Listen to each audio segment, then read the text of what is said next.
দেখো গত ক্লাসে আমরা যেভাবে ডাটাটা ইনসার্ট করতেছিলাম সেভাবে ডাটাটা যদি দেই আমরা, তো এখানে বিশেষ কিছু ক্যারেক্টারগুলো ইউজ করতে পারবো না।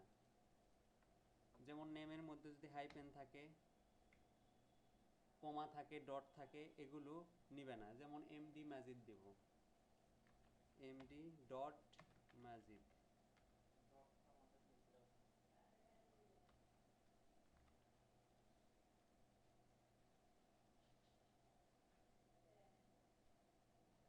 ডটটা নাই, কিন্তু এই যে ওয়ান এবং এই যে হাইপেন এগুলো নিবে না। তো এগুলোর জন্য আমাদের ডাটাবেসটা প্যারামিটার আকারে ডাটাবেসে ট্রান্সমিট করতে হয়। এখানে আমরা যে বলে দিছি যে এই টেক্সট বক্সগুলো থেকে এই ফিল্ডগুলোতে ডাটা যাবে, এইভাবে দেওয়া যাবে না, তখন এইভাবে দিতে হবে। দেখো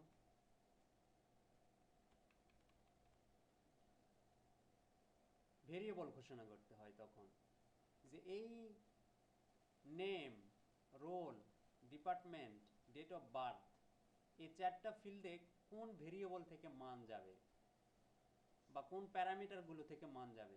এখন যেগুলো ডিক্লেয়ার করব সেগুলোকে বলা হবে প্যারামিটার। তো প্যারামিটার ডিক্লেয়ার করার সময় বা স্কলার ভেরিয়েবল বলা হয়। তো এই ভেরিয়েবলগুলো ডিক্লেয়ার করার জন্য অবশ্যই অ্যাট দ্য রেট দিতে হয়। অ্যাট দ্য রেট দিয়ে যে কোনো একটা নাম এ দিতে পারি, বা আমরা এ বি সি যে কোনো ভেরিয়েবল দিতে পারি। তার কিন্তু আমরা এগুলো ইউজ করব না, এ বি সি এগুলো ইউজ করব না। কারণ হচ্ছে আমরা এগুলোকেই যদি প্যারামিটার বানাই তাহলে আমাদের বোঝার সুবিধা হবে। কীরকম দেখো, যে এই ভেরিয়েবলগুলো নিলাম, ফিল্ডগুলো নিয়ে এখানে এগুলোই প্যারামিটার করলাম। হ্যাঁ, সবটার আগে অ্যাট দ্য রেট দিব। এগুলো এখন কিন্তু ফিল্ড নয়, এগুলো ডাটাবেজের ফিল্ড কিন্তু নয়, এখন এগুলো প্যারামিটার। কেন আমি এগুলো নিলাম? আমার বোঝার জন্য যে এই যে নেম ফিল্ডের জন্য কোন ভেরিয়েবল ডিক্লেয়ার করছি এটা মনে রাখতে হবে। কিন্তু আমরা এই ফিল্ডগুলোই যদি প্যারামিটার আকারে নিই তাহলে আমাদের বুঝতে সহজ হবে যে এটা কার জন্য নিছি, নেমের জন্যই ভেরিয়েবলটা বা স্কলার ভেরিয়েবল বা প্যারামিটারটা নিছি, তাই না? এই জন্য এইগুলোকেই কপি করে এখানে দিয়ে অ্যাট দ্য রেট দিলাম সামনে। দেওয়ার পরে এখন এখানে লিখতে হবে প্যারামিটারগুলো কার মধ্যে আছে, সিএমডির মধ্যে আছে না? সিএমডির মধ্যেই প্যারামিটারগুলো আছে। এখন এখানে লিখতে হবে সিএমডি ডট প্যারামিটার ডট, এই প্যারামিটারগুলো কোথায় থেকে মানগুলো পাবে। আমরা ডাইরেক্ট লিখতাম ফিল্ডের নেম এবং এই ফিল্ডে কোন টেক্সট বক্স থেকে মানটা আসবে সেটা এখানে বলতাম, তাই না? তো আমরা এখন চাচ্ছি যে এই নেম ফিল্ডে এই নেম প্যারামিটার থেকে মানটা আসবে, কিন্তু এই প্যারামিটারটা মান কোথায় থেকে পাবে? ওই টেক্সট বক্স থেকে পাবে না? তাহলে ওই টেক্সট বক্স থেকে লেখার জন্য এখানে দেখো CMD dot parameter dot add with value লিখতে হয়। এই যে অ্যাড উইথ ভ্যালু মানে অ্যাড হবে উইথ কি হবে, ভ্যালু। কোথা থেকে সেটা এর ভিতরে বলবো। দেখো এটা একটা কি মেথড না, মেথডের চিহ্ন আমরা দেখছি, তাহলে মেথড হলে দুইটা ব্র্যাকেট দিতে হয়। এবং অ্যাড উইথ ভ্যালু হবে কোথায়, অ্যাট দ্য রেট, এখানে ডবল কোটেশনের মধ্যে অ্যাট দ্য রেট নেম প্যারামিটারের ভ্যালুটা অ্যাড হবে কোথায় থেকে, comma text box one dot text থেকে। তাহলে কি হলো যে এই টেক্সট বক্স থেকে মানটা কোথায় যাবে, নেমের ভিতরে। এই নেমের ভিতরে যাওয়া মানে এই প্যারামিটারে গেল, এই প্যারামিটারে যাওয়া মানে এই নেম ফিল্ডে গেল, এই নেম ফিল্ডে মানে এই স্টুডেন্ট, আর এই স্টুডেন্ট নেম ফিল্ড সব কোথায় আছে, সিএমডি। আর সিএমডি কোথায় দিবে, সিএন, সিএন এর মধ্যে আছে কি, ডাটাবেস। ক্লিয়ার? এইভাবে আমরা সবগুলোই দিব। তাহলে আবার কার দিব, রোল ফিল্ড, রোল ফিল্ডে আমরা মান দিব। এই রোল ফিল্ডের জন্য আমরা কি নামে ভেরিয়েবল বা প্যারামিটার নিছি, অ্যাট দ্য রেট রোল, তাই না?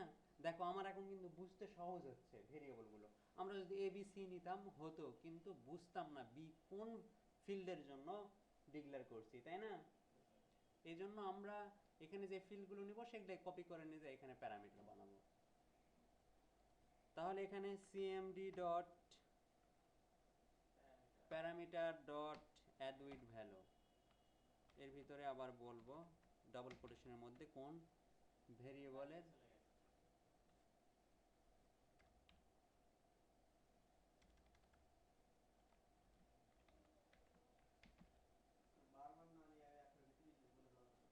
না অ্যাট দ্য রেট অফ কি roll comma text box two dot text,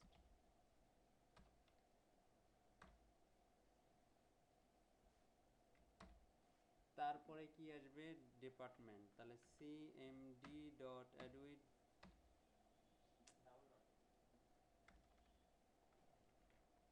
CMD dot parameter dot add with value,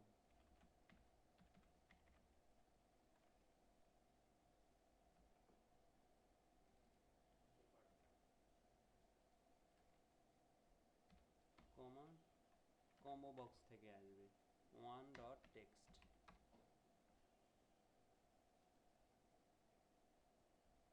তারপরে আবার সিএমডি ডট প্যারামিটার,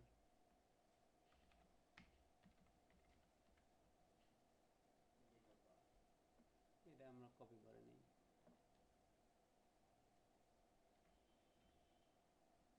কমা কোথা থেকে আসবে ডেট টাইম পিকার থেকে, তাই না? Date time one dot value, এখানে একটা কথা আছে, টু দাও, টু দিলে কি আছে দেখো, শর্ট ডেট টাইম, শর্ট বলতে শুধু ডেট থাকবে এরকম 16 অক্টোবর 2016, 21 অক্টোবর 2016, এই যে শর্ট, এটাকে শর্ট বলা হয়।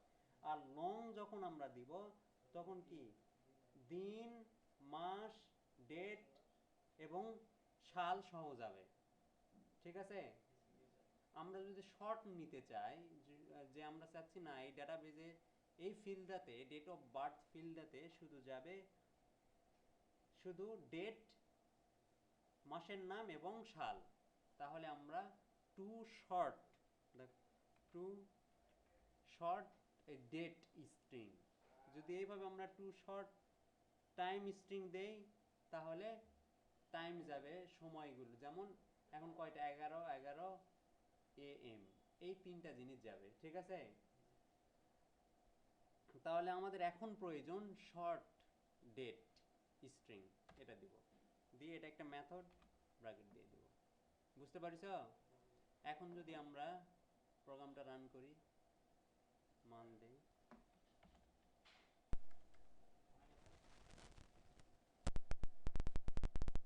ফাদার এই হাইফেন এস,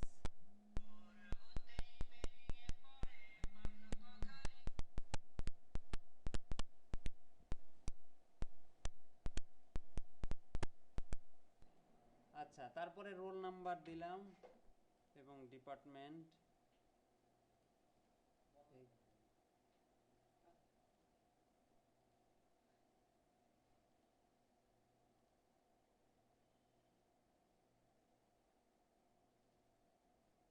1994 সেপ্টেম্বর 25, সেভ, দেখো গেছে।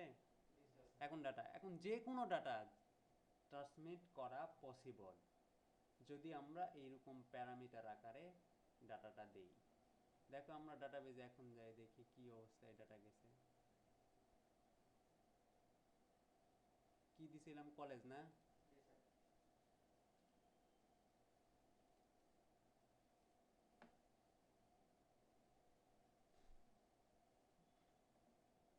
এই যে ফাদার্স এইরকম নাম চলে আসছে,